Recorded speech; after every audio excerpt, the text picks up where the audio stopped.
নমস্কার বন্ধুরা, আজকে তোমাদের সাথে শেয়ার করব আমার বাড়ির বাগানটা।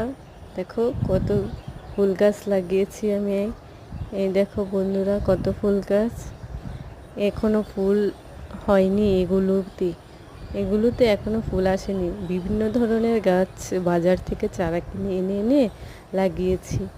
এই যে একটাতে ফুল ধরেছে, এগুলোতে এখনো ফুল আসেনি। তাহলে বেশি দেরি না, এসে পড়বে।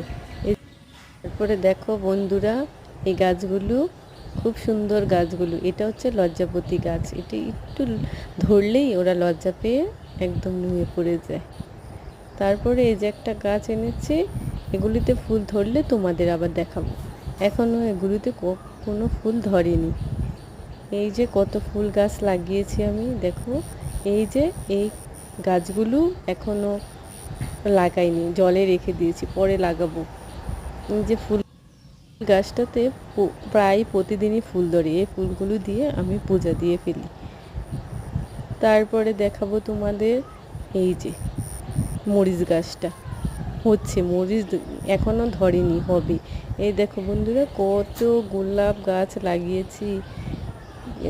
সেদিন একটা গোলাপ ধরেছিল, কিন্তু ঝরে গেছে। এই যে আবার ফুল গাছ দেখো। এখন আমি তোমাদের আম গাছতলা দেখাবো। এই দেখো কত বন্ধুরা আম পড়ে রয়েছে। এই যে একটা আম পেয়েছি, এই আমগুলো খেতে কি মজা, তোমরা খেলে বুঝতে পারতে। এই যে আরেকটা আম দেখো, এই আমগুলো অনেক স্বাদ খেতে। কত আম পড়ে থাকে এখানে বাগানটাতে, কেউ নেয় না।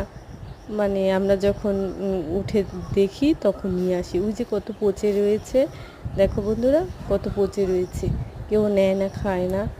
তার জন্য এখন তোমাদের আমি দেখাবো আমাদের কাঁঠাল গাছ। তো বড় বড় কাঁঠাল হয়েছে, প্রতি বছরই এটাতে অনেক কাঁঠাল ধরে। ওই যে আরেকটা গাছ, প্রায় 30টার মতো কাঁঠাল হয়েছে। এটা হচ্ছে ডেউয়া। আমাদেরও ডেউয়া গাছ আছে। এই যে একটা ডেউয়া হয়েছে। এখানে শেষ করছি বন্ধুরা, বাই বাই।